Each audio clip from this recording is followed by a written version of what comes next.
think the most important thing that we, all of us, need to understand is this is the development of our soul, and this is an aspect of us as who we are. It's an aspect of our soul, and it's not so much of, how do I develop my clairs? How do I develop my clairvoyance or my clairsentience? It's about how do I touch and awaken that aspect of my soul.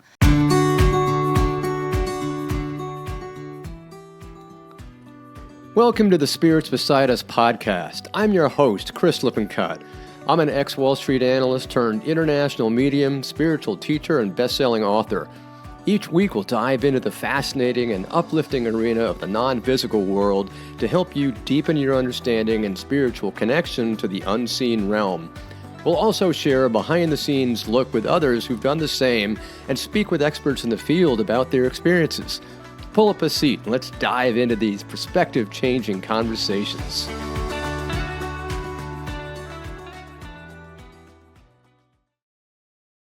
Welcome, everybody, and welcome to another episode of Spirits Beside Us. I am so thrilled to again have a wonderful guest.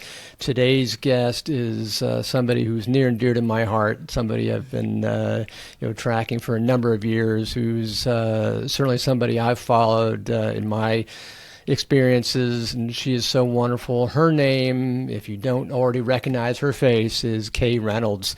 She's a psychic medium. She's a #1 best-selling author, and she's a spiritual mentor.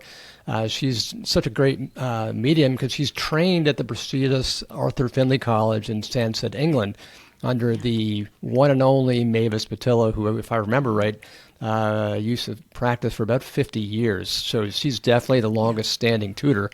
Unfortunately, she's no longer with us, but she's still here, around us all the time.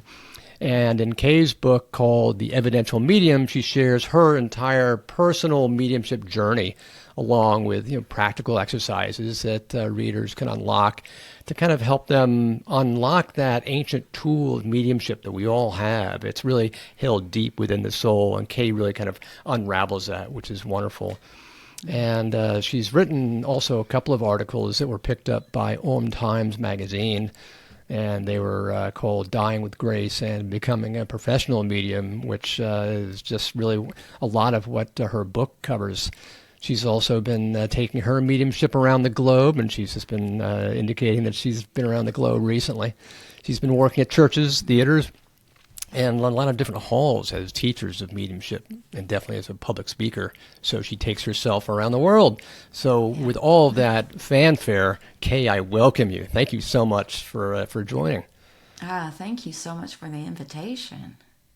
Well, yeah. I'm so glad. I'm so glad you're here. It's wonderful. Love catching up with you. One of the things that's always fascinated me is, how you went from your childhood to, your current state as such a well-known teaching medium. What was your childhood like? Was it like the run-of-the-mill childhood, or were you somebody who knew something was happening? What was your background like? No, I didn't. I really didn't know anything was happening. I just thought, this is me. I never really put two and two together until I was much older. But my first experience of seeing a spirit person would have been around 5 or 6, and just saw an indigenous man from North America in my bedroom. Watching me play with my Barbie. Did he know what Barbie looked like? He was, oh, that's a Barbie. That's a Barbie. I was just doing what most 5-6-year-old little girls do, and just saw him just manifest right there in front of me, as plain as day. And wow. Had this connection with him that I can't really explain, other than when I looked into his eyes, I just knew immediately that I was safe with him, and that he loved me, and that everything was okay. And he sat and and watched me play for a while. And then he just vanished. Wow. Yeah, that was my first experience. That's a pretty profound experience. I would think most children would not really be quite sure what's happening. Did you think, am I making this up? Was your skeptical side of your mind? Although at 5 or 6, we don't really have much of a skeptical mind at that age. But was there a part of you that was questioning, what am I seeing here? I don't remember having. I don't remember doing that at all. What I remember, and this is the part that has just really stuck with me, is that when our eyes kind of locked with each other, I knew that I knew him. I knew that I was safe with him. Okay. And I knew that there was nothing to fear. And so I just had this knowing that this was okay, and I accepted it. And it's been that way my whole life, honestly. That was the beginning. It set the stage. And so all through childhood, any kind of experience in that way, I always just accepted it, that this is it. This is the way it is, and it's nothing to be concerned about. Oh, okay. Did you take it to your parents, or was it more of sort of a personal adventure where you didn't really share it with your parents? I didn't say anything. I finally, when I was about 12 or 13, said something to my mom, and only because spirit communicates through dreams a lot with me, especially when I was a child. And I'd have these people come to me telling me to tell her things. I didn't know who they were. They were family members that she knew, but I had never met. And I would wake up in the morning with that knowing again that I had to go tell my mom something. And I'd just get up and go straight to her and say, this lady told me to tell you this. And my mom, she was so wonderful. She always understood the message. And when I was about 12, I asked her, why do they keep doing this? Why do they keep coming to me? I don't even know who they are. This is so weird. Why is this happening? And she said to me, God needs messengers on earth, and he chose you. Oh, wow. Okay, that's and great. I grew up in a Christian home, and so that felt right to me, and it soothed my soul, and it soothed my curiosity, and I accepted it. And Great. I thought, okay, I can do that. That's fantastic. So it really sounds like you had a supportive background, a supportive family background that really helped you bring it within and like you said, accept what you were experiencing. Because there's so many people out there in their childhood may have experienced something, but their families often tend to push it away because they're not aware of it. Yeah. Or Absolutely. they're confused about it, or that's against Right. what they grew up with. Yeah, and she said that, and it, I accepted it, and it made sense to me. Growing up, I always knew that I had people behind me, that no one else knew or saw. I always knew that, and I always knew they were with me. And in my mind, as growing up in a Christian home, I just rationalized, oh, they're angels. They're just with me, and they're following me, kind of thing. Okay. And I obviously, once I got older and became more exposed to psychics and mediums, I started putting 2 and 2 together. They're not angels. Now I know who they are. Spirit people. Well, yeah, they're hanging around. So, Okay. yes, it was nice that I, as I now look back on what my mom said to me, I realized how profound that was for me, because I know so many kids, their parents will push them away and squash it, Yeah. but my mom didn't. That's great. Yeah. Yeah. That's. I think that's been. My whole concept has been something that when people think it's DNA, it's less DNA is more as opposed to culture or family, where it's like, oh, okay, I can accept it. I can talk about it. This is something that I can work with. Right. That I think is how it sort of goes through the generations. And as opposed to somebody said, well, my grandma, was into spirituality. Well, so am I. It's the same kind of thing. Yeah. That's Yeah. great. But I grew up in a home that our faith would not have accepted it. Ah, right. That's true. That's true. So for my mom to say that, it was just amazing. It was like, wow. Because, as a child, I accepted it. But as an adult, when I put two and two together, it was like, wait a minute. Our faith would not have accepted this. That's right. But my mom had the wisdom to say it to me in that way.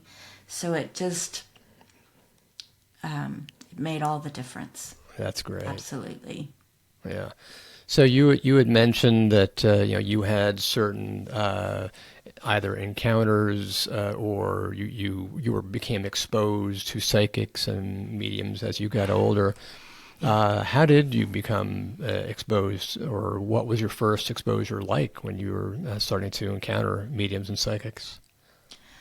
Actually, I never heard the word psychic or medium until I was an adult. Ah. And I was on Oprah Winfrey, of all things. She had Doreen Virtue. Go way back. Yeah, she way had back. Doreen Virtue on. The angel communicator, if I remember right. Yeah. And so I was watching it, and as Doreen was talking about what she does and what she experiences, I was like, oh my God, that's what I do. And that was really my first introduction of, oh my goodness, could it be that I can do that and I'm like her? Ooh, okay. But of course, I was in denial and was thinking to myself, it couldn't possibly be me. Only people on TV can do this kind of stuff. Right. I'm just me, little old me. It can't be me. No. I'm not good enough. Right. I'm not somebody from the Hindu Kush. I can't do this. It's not me. It's all, it can't be me. But as you know, if you have this ability, it doesn't just go away. Right. It only grows. It only becomes stronger, and so you eventually get to this point where you can't really ignore it anymore. Mm-hmm. So what was it that got you to the point where you're saying to yourself, this is so strong that I've got to follow this. I've got to learn about this. I've got to become more involved with this. What was it that really kind of pushed you to follow the mediumship path? Certainly not for everyone. Yeah. I would probably, when I was living in Germany and I had gotten a medical transfer to England, and my father, of all people, who would have never accepted this in life, was communicating with me from the spirit world. Oh. And started pushing me, once I made it to England, started pushing me to explore this and do something with it. And bless his heart, I put him through the ringer. I made him prove to me in so many different ways that I was really communicating with him.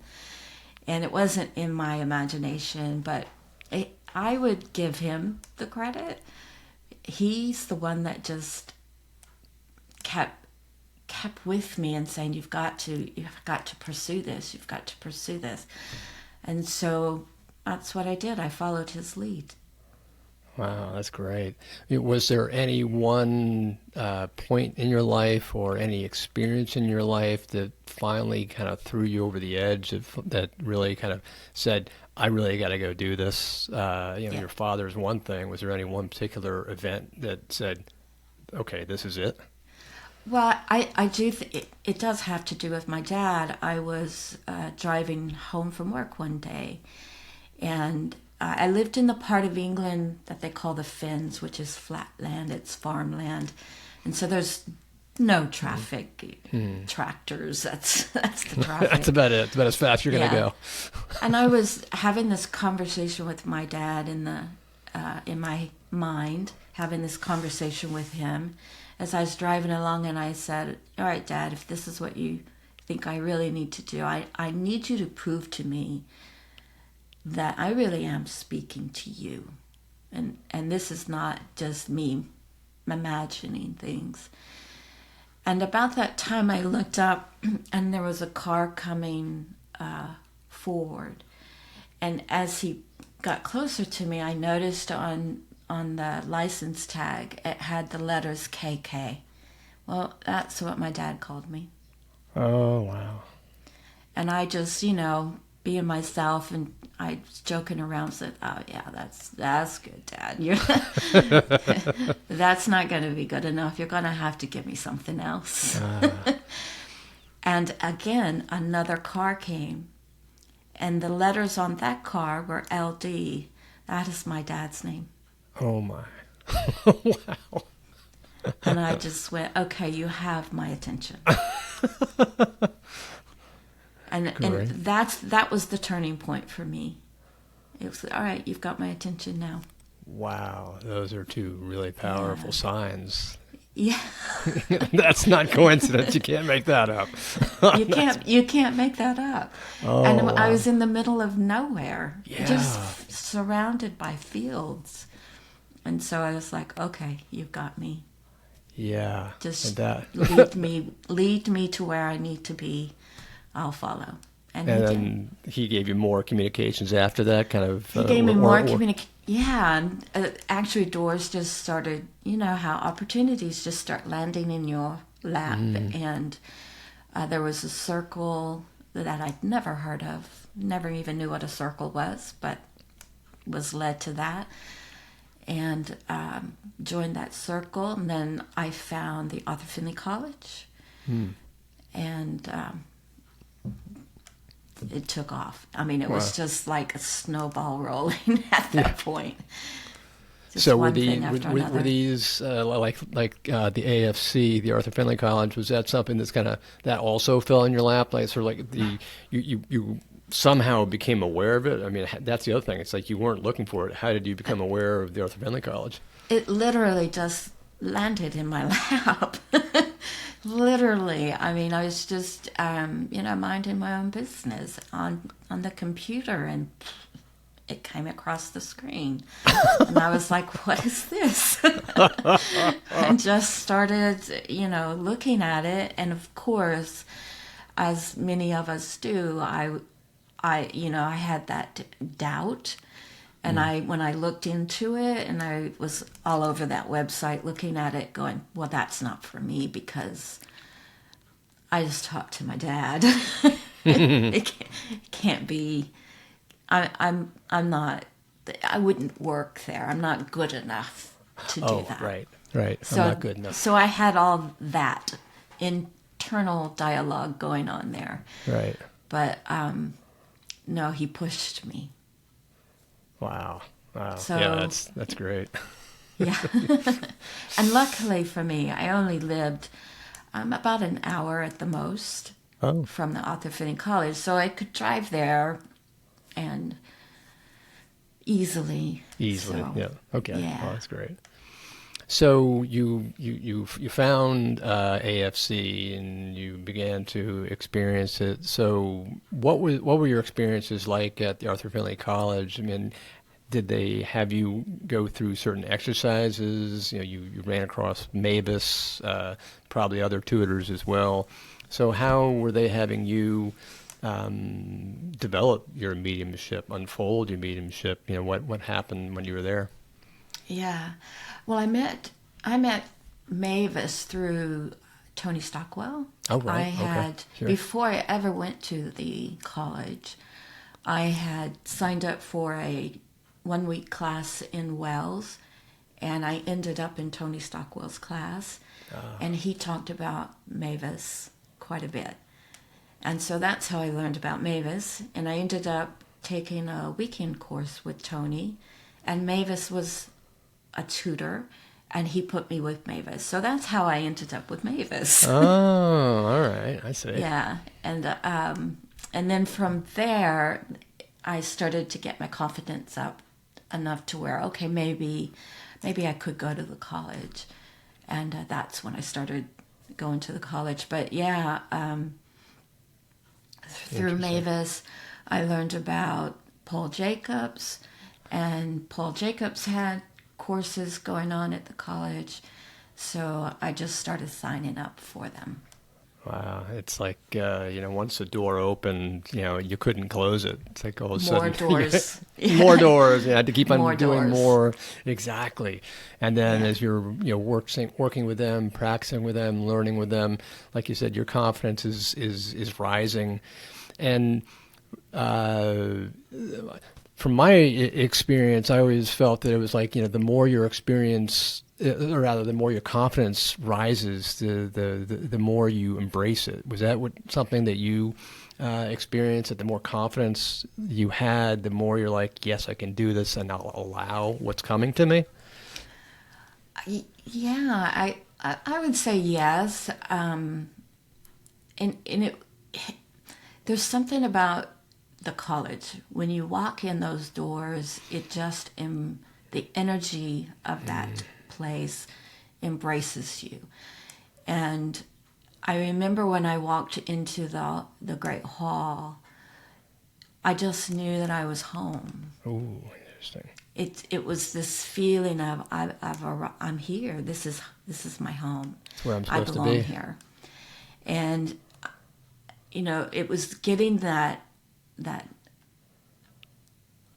the nerve or the confidence to just step into the college and take that first course.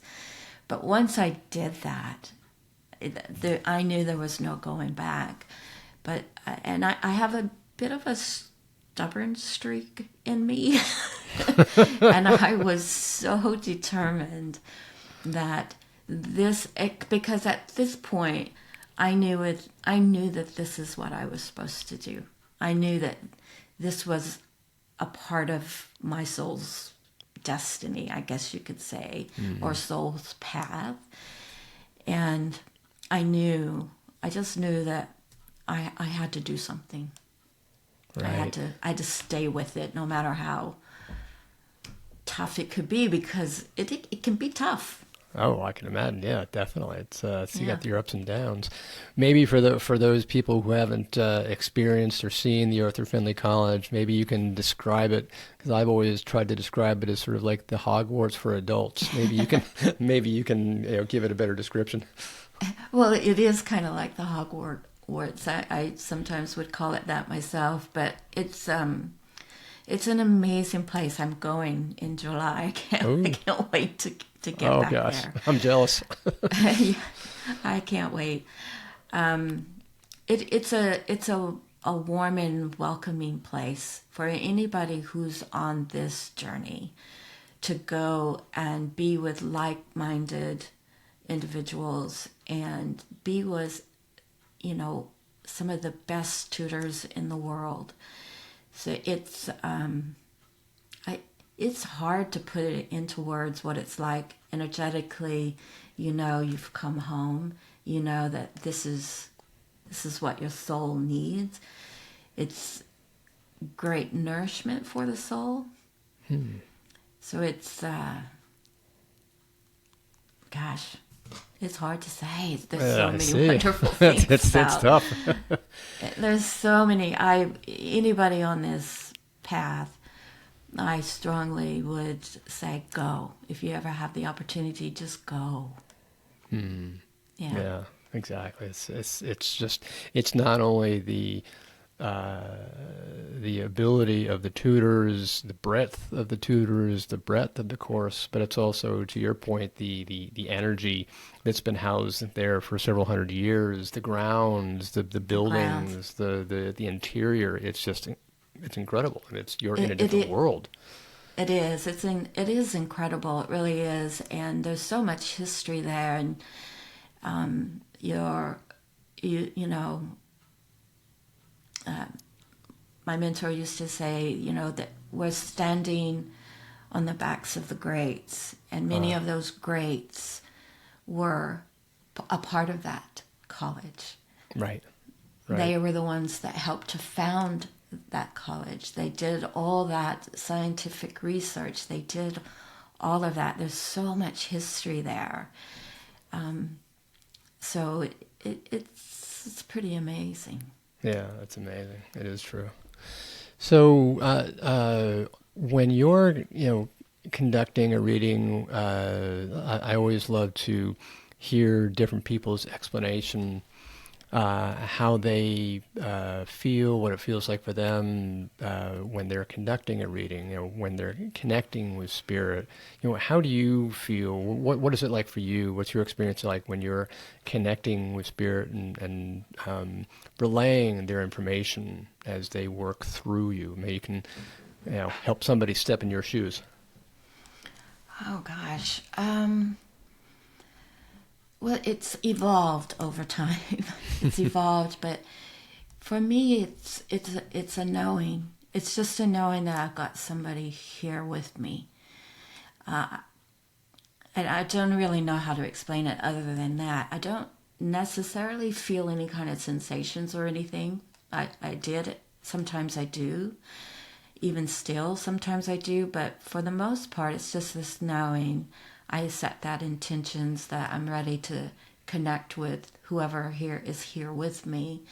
And then I just get a knowing. I've got a man stepping forward. I've also got a lady here, and I've got others here, but I've got a man that wants to come forward first. And the information just comes in. I work mostly through feeling and through knowing, and then images start to drop in as well. So I'm open. However they want to give me that information, however they want to send it to me, it doesn't matter. It just comes. You're the relay station, you're the conduit, and however they're going to give you the information, that's how they're going to give it to you, because you give what you get. That's right. That's right. It's that I'm just here to relay whatever it is that they want to relay. And so it's just, come on in. Nice to meet you. Let's go.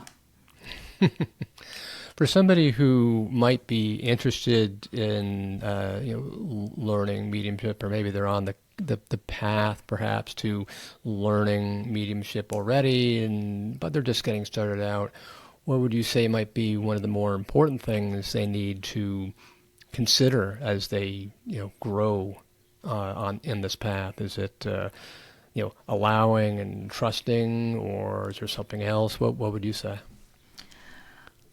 I think the most important thing that we, all of us, need to understand is this is the development of our soul, and this is an aspect of us as who we are. It's an aspect of our soul, and it's not so much of how do I develop my clairs, how do I develop my clairvoyance or my clairsentience. It's about how do I touch and awaken that aspect of my soul so that part of me can come to life and rise. That's what we're doing. We're allowing the soul to rise and do what the soul came here to do. That's what we're doing. I love that. And if we just focus in on developing the soul and the aspects of our soul and allowing our soul to rise, everything else falls into place. The trust, the surrender, all your clairs, everything just falls into place. So it's a soul thing. It's not a mediumship thing. It's a soul thing. That would be. That's great. My advice. That's a great description. It's like develop your soul and mediumship will follow. Yes. That's great. I love that. That's a wonderful description. That's great. One of the things I am so fascinated about as well is your background as a person who holds education. I think you've got a master's in education or something, and you've been teaching everyone from kindergarten through adults or something. Right. So it sounds like you've got this passion for teaching, and you're still I do. teaching. You're teaching for mediumship. You're teaching for all kinds of things. What's your background in teaching been? Where'd that come from? I stumbled across it. Just like everything else. Things just fall in my lap. My mother I had come from a long line of teachers. I have uncles who were professors at A&M. My mother was just a long line of teachers in my family, and I swore up and down that I would never ever be a teacher. Nope, not me. It's a lot of work. And I saw how hard my mother had to work as a teacher. And I said, never, no, I'm not going to do that. And so I was going to go into some form of psychology of some sort. Volunteered at a home for runaway youths. They put me in the teaching program, and I changed my degree. Okay. I got bitten by that teaching bug. I was going to say, it sounds like they got you. Yeah, so I switched my of course my mother's smiling from the inside, going, I told you. But, yeah, but I loved it, and I have taught from kindergarten all the way through adults, and I just love teaching. It is a passion of mine. But then once I started with my mediumship training, I learned very quickly that my passion for mediumship mirrored my passion for teaching. And I thought to myself, wouldn't it be wonderful if I could do both? And so that's why I wrote the book. Part of why I wrote that book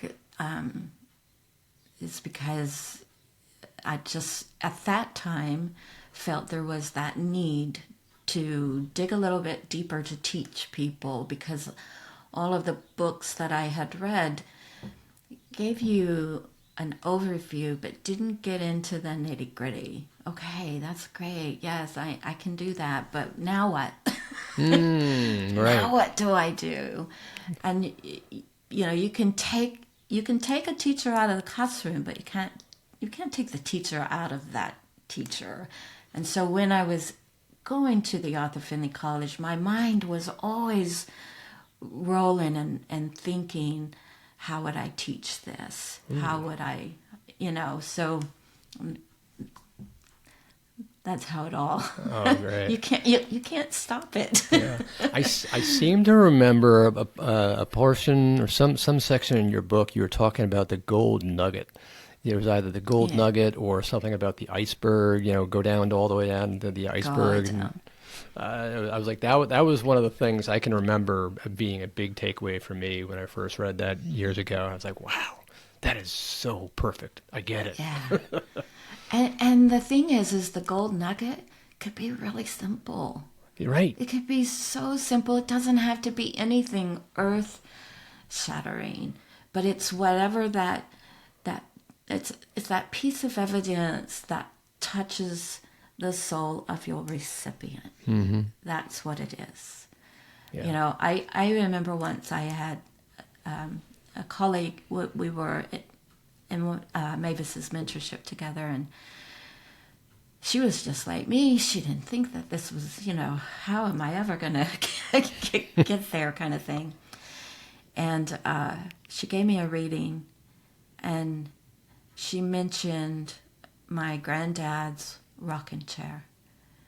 And I grew up in the military, guys. I don't cry in front of anybody. I was raised to be tough. And I felt this tear welling up in my eye, and I thought, oh my God, she's mentioning the rocking chair. And she had no idea. She thought it was just a rocking chair. Right. And then afterwards I said, no, you don't understand the meaning behind that rocking chair. You know, that's where my granddad and I would rock, and I'd sit in his lap, and that's where we bonded. And I said, that rocking chair is everything to me, and it's falling apart, but I still have it. Oh, wow. I still have it. Nobody can have that rocking chair. And she goes, really? It was just an old rocking chair? And I said, yeah, full of many wonderful memories. I said, Right. You made me cry. Nobody makes me cry. Right. It's all about the shared memories. It's those shared memories that are the visceral connection. Yeah. Yeah. And that's what she pulled in. She pulled that gold nugget, was that shared memory. She pulled that gold nugget out. I mean, I've got a couple of them with my granddad. There's 3, actually. She touched on the one. Yeah. And And I that was like, really there goes. you go. Yep. And that goes to the how critical it is that as people are developing, they've got to learn that no matter how insignificant it is for the reader, the person who's giving the message, they may have no clue what it means, like the woman did in your case. They're like, well, I don't know what this means. I'm just going to give it anyway. But you've got to always give whatever it is that you get, no matter how. You can't filter it out. That's the one thing I always learned when I was very early on, because I was like, "Oh, this doesn't sound right. This can't be right." So I'm going to filter it out. I'm not going to say it. And later on, I learned, "Oops, that was really important." Yeah. Imagine if they hadn't given you the rocking chair, the reading would have been so different. It would have. Well, she was getting good evidence that everything she was getting was good, but she touched my soul. Right, that's the difference. And that's what we want to try to do that every time if we can. Mm-hmm. And to me, that's the gold nugget when you've touched their soul. Yeah, when you really bring it into their heart, because it's through the heart. Spirit communicates through the heart to the heart. Absolutely, absolutely. And that's one of the great things. Yeah. Well, what I'm also so interested in is, not only do you have your teaching, your mediumship, your book, and what have you, but you're a psychic investigator, which I find so fascinating. How is it that you work with as a psychic investigator? I mean, I know, for example, Tony Stockwell is a psychic investigator. There are other psychic investigators. How do you do it? What do you do as a psychic investigator? Really, it's the same. You're working in the same kinds of way. You use psychic a lot, but you can also use your mediumistic abilities, especially if you're working like a murder case or a missing person who has crossed over already. You can do that as well, but it's really about being just another way for family members or the police to gather information. So my number one goal is not to solve the case, although I want to solve the case. Obviously, I want to solve the case.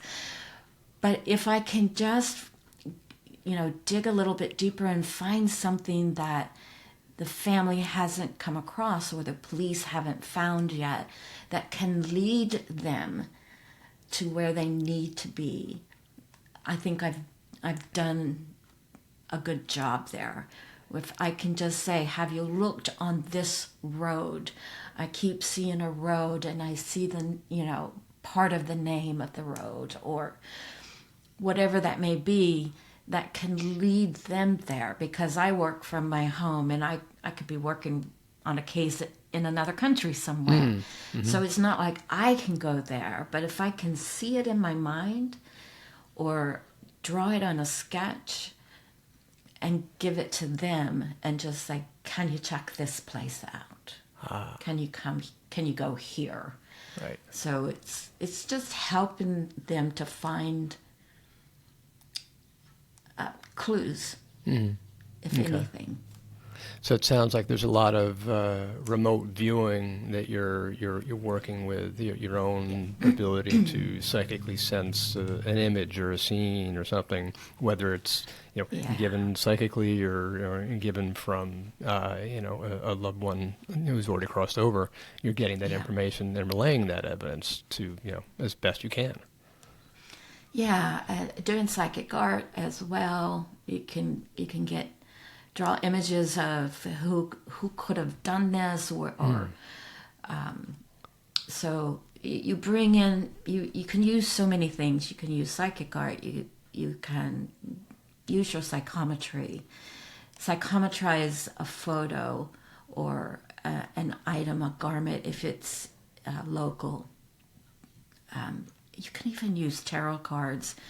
You can dowsing rods, you name it. You can use all of those tools that we have available to help us. But I prefer to work in teams and not work by myself, because if you're working with teams, it's very interesting, because I might get something, or get these pieces of information, and somebody else gets this, and somebody else gets this, and we all have our strengths of how we can work, and we use our strengths. But then when we come together, we're able to put the puzzle pieces together to form something that makes sense. And I love it. It's mind-boggling, but it all kind of comes together, and you start seeing the patterns, and you're like, oh my gosh, this we could be onto something. So it's great. It sounds like you've got a team collaborating together to get all this evidence, to get all this information, and the more people that are involved, the better, because everybody's got their strengths and they're working from that aspect. Yeah, and we all kind of work separately, but then when we come together, we see how our evidence overlaps, and we can see how, oh, you got that? I got that too. Yeah, I got that. We all got this part. Ooh, so we know that there's something there because we all got it. But then we may have pieces of evidence that nobody else got. But then as we start putting it all together, we see how, it fits here, and that one fits here. And if we put those two together, it becomes very powerful. So, it's amazing. And the newest thing that I say this lightly, I'm attempting to learn is forensic astrology, which is just amazing. So in my little group, there's there's two people that know it well, and so they're trying to help us all learn it. But that saying that it's written in the stars, right? It's very true. And if you have a timestamp and a date of the last time somebody was seen or heard from, and you have the exact time that it happened, and that could be a 911 call, it could be the last time they were seen or heard from, or could be the time of the murder. But you have a timestamp and a date and a location. You plug that in to astrology as if it were like a birth date. And you look at the planets and the stars to see where did they align at that specific time. And you can literally track where the perpetrator is, and the subject, the person that's missing, or the person that was murdered. You can literally track them. Wow. And you can see what exactly is happening. What vehicle are they in? What color is the vehicle? And it can confirm. What I like to do is use forensic astrology to confirm the psychic evidence that we've already gathered. Wow. And then you go to the astrology chart and you can confirm it. That's amazing. And gain even more information. It's amazing. I've never heard of forensic astrology. That sounds absolutely amazing. It is amazing. Yeah, It blows my mind. yeah. I mean, I would, my skeptical mind would say, well, how is that even possible?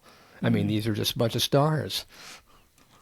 And planets. Yeah, stars and planets, and they're all moving in their own separate ways. So how could they have anything to do with saying, okay, well, the suspect has got a blue Mustang, and they're last seen in here and doing whatever? How can that happen? And this revolves around money, or they were abducted for sexual assault or whatever it may be. But depending on where those planets and stars line up, in what houses they are in, and what they're aspecting and squaring, that's when the story starts to unfold. That's amazing. But it can get very specific. Where's the body? What did they do to the body? How did the person die? All of that. Wow. That's all amazing. right there. It's all right there. And I guess it's like they say, it's written in the charts. Yeah. It's written in the stars. Absolutely. Wow. Well, what has your all of your experiences from the time you were very little to all of your experience to date? What has this taught you about the continuity of life? We don't die. Mm-hmm. Yep. We don't die, really. Our soul, our spirit within continues on. And we're just, the only difference between us and those that are in the spirit world is that we just have this flesh and bones all around us, and they don't. Right. They don't.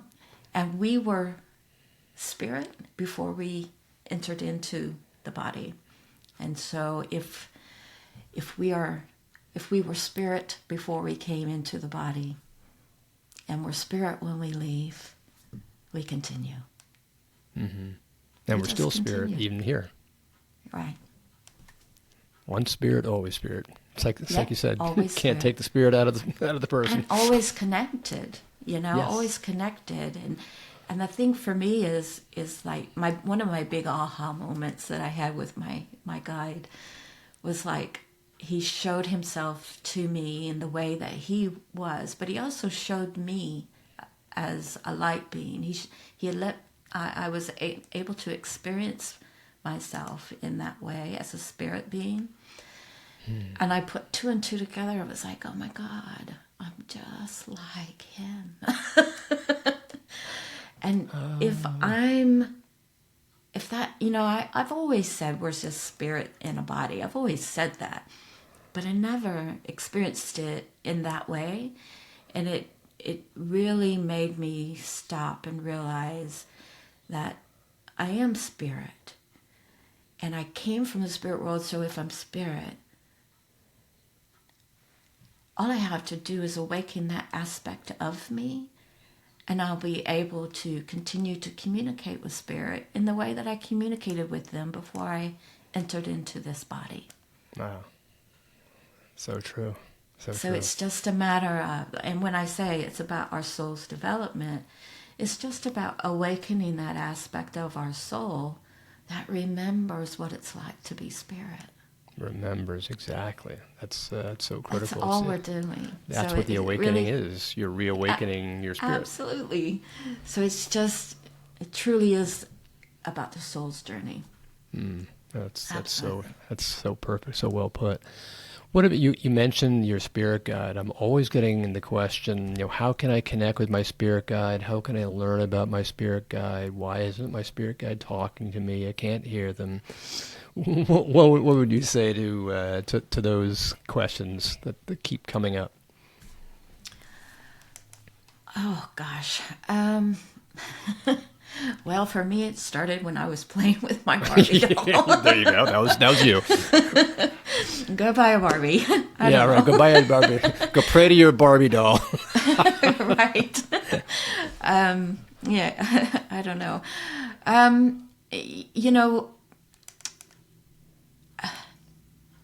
I'm, for lack of not knowing anything better, I learned how to meditate. Somebody said, you need to meet your guide. Well, how do I do that? Meditate. Well, how do I do that? Google it. So I did. And I started meditating with this intention of my guide coming forward. And he didn't come forward for a while. My dad came, my granddad came, everybody came, but my guide didn't. But one day, eventually, my dad came and he brought my guide. Oh.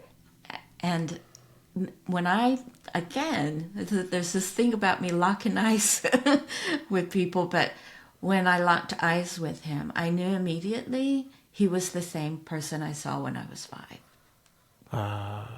He didn't look the same. So the guy that I saw when I was 5 was young, like a young man, maybe teenager, but Okay. 20s. He was young. But when my dad brought my guide, he was an older man. But I knew from the eyes it was the same person. All right. And so that's how I met him. But look, some people go through this and they never meet their guide. You just have to trust that your guide is there with you. We all have one. Everybody, even if you're not a medium. We all have a guardian, we may call them a guardian angel. But we all have at least one that's with us from the time we're born until we leave this world. So just trust that they're there. Talk to them. Because they're communicating with you, whether you realize it or not. Sit in the power, sit in meditation. When the time is right for you, your guide will present themselves. Yes, that's when the that's time is right. So true. Yeah, it's And like when the saying, what is it? When the student is ready, the teacher will come. Absolutely. And along that same line, I sat with my guide for a year before he ever spoke to me in a meaningful way. He wouldn't speak to me. He'd just sit with me. Wow. When I'd sit in meditation, he'd just sit there and I'd try to converse with him, and he wouldn't. He just wouldn't. And the only thing he ever said to me was trust. He goes, just trust. And so it was about a year when he finally came and became and started being my teacher. I wasn't ready. No. I wasn't ready. He showed himself to let me know he was there. But I wasn't ready to learn. I had to sit with him for a whole year before he started teaching me. Wow. And what was it like when he finally started teaching you? Pardon? What was it like when he finally started to teach you, and he actually started to talk to you and give you all this great wisdom? It was an amazing experience. I actually wrote about it. It was on that course, the first course I ever took with Tony Stockwell in Wales, and I was selected to do inspirational talk to all of the groups that night. So there's no preparation. You have to just go with, allow the soul to rise and speak from the soul. And I had gotten up that morning and was going to go for a walk. There was this beautiful, where we were at, we were on a lot of land. And there was a castle. And anyway, I started walking and he just showed up. And he was walking with me. He does that a lot. We walk together a lot. And he showed up. And I said to him, I have to give an inspirational speech tonight. And he says, I know. And I said, I don't know what to talk about. And he says, it will come. And it was about 20 minutes to get to where I wanted to go on my walk. And there was this beautiful oak tree that was probably 400 or 500 years old. It was so huge. And I walked up to that tree and I heard him say, "Go up and put your hand on that tree." And I put my hand on the tree. And he just started giving me direction of what to do with this tree. And he says, "I want you to move yourself into that tree, become the tree." And I did. And the tree, it was just this beautiful experience. And when it was all finished, I knew exactly what I was supposed to talk about. Wow. But he's the one that led me, because I had a coffee cup in my hand. And I asked him, I said, "I still really don't understand what I'm going to talk about." And he says, "Look at your hand." And I looked at my hand and had the coffee cup. He goes, "What do you have?" And I said, "I have a cup." And he goes, "You're going to start with a cup." Huh. And that's what I did. I started with a cup. And this beautiful message came from a coffee cup. Wow. A simple coffee cup. And I made somebody cry. Oh, no. Wow. Because it touched her soul. Oh, my God. There it is. Touching the soul again. Yeah. But that's what my guide does. He doesn't give me verbatim, do this, do this, do this. He leads me there, and he lets me, because he said, you start with a cup, and then the rest will follow. Oh, yeah. Fill the cup. What do you say? How do you do inspiration with a cup? I had to trust. Yeah, trust that he was going to fill the cup for you and you were going to drink from it. Yeah, but, well, the soul. It all came from the soul. Wow, so that's great. The wisdom of the soul is... That's fantastic. That's it's phenomenal. all there. It's all within the soul. Yeah, absolutely. Well, this is amazing. Yeah. What would you, Kay, what would you say would be the single most important recommendation that perhaps you might give to a person who's listening to the show today? Who's, for anybody or somebody on this path? Anybody. For anybody. I would, oh gosh, if I'm going with anybody, trust your soul. Listen to the whispers of your heart, because it's those little whispers in our head that we hear is the wisdom of your soul. It's always going to be positive. It's always going to be for your highest good. If it's negative, that's ego. So listen to the whispers of the soul and trust that, because your soul knows far more than our physical mind will ever know. And if we just listen to those whispers, I think we'll be all right. So well put. So beautiful. Wow, that's great. Well, Kay, thank you so much for being on the show. This was absolutely fabulous. I thank you so much. How can people get in touch with you and learn more about you? Well, I have a website. It's kayreynolds.org. You can reach me through there. I'm on Facebook. I have a YouTube channel where I do little tutorials and that sort of thing. I have a Facebook group called Medium's Corner, Evidential Mediumship. Just places to start. I'm on Instagram. I'm on TikTok. I don't do a lot with social media because, I'm trying to They're learn. trying. There you go. I'm trying to learn. But, yeah. Start there. Start there. That's a lot to go with. That's a great beginning. Any plans in the future? Anything in the works? Anything that's coming out? As far as teaching classes and that sort of thing, it's all on my website. I have a 5-month mentorship starting in August. I don't know which classes I've got going. I think I have another one starting up. I'm off I'm not teaching anything in June and July. Those are my downtime there. But I do a Q&A that's free every Tuesday. I'm going to continue doing that on my downtime. Great. And that's on Tuesdays. Anybody can come. You can ask any questions you like. You don't have to be a medium. If you have questions about the afterlife and the spirit world or mediumship in general, come. Ask your question. Oh, that sounds great. Because I know a lot of people would love to do that. Just, oh, gosh, I've got all these questions. We all do, don't we? Like yeah, a million. Exactly.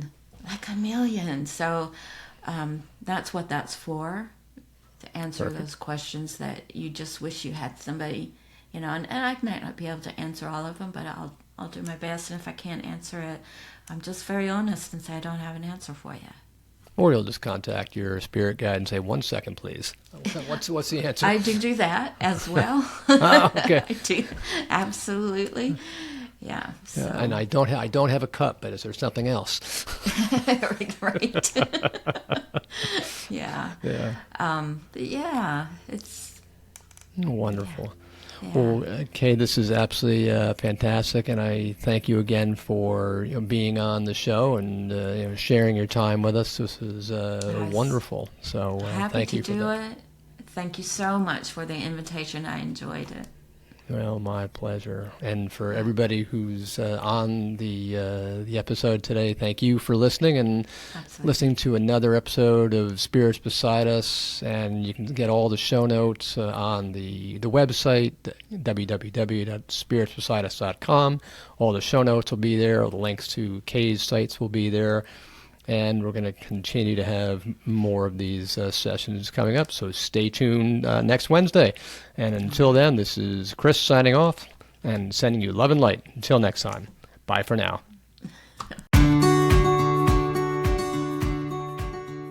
I hope you enjoyed this episode of Spirits Beside Us. Make sure you head over to the show notes for all the links and information on this week's episode. You can check it out at spiritsbesideus.com. If you love this episode as much as I did, head over to rate and subscribe so you never miss an episode. Also, if you're looking for a community of spiritual seekers like yourself, make sure you join my Facebook page, Spirits Beside Us Podcast on Facebook. This is Chris signing off, sending you love and light. I can't wait to connect with you again on Wednesday.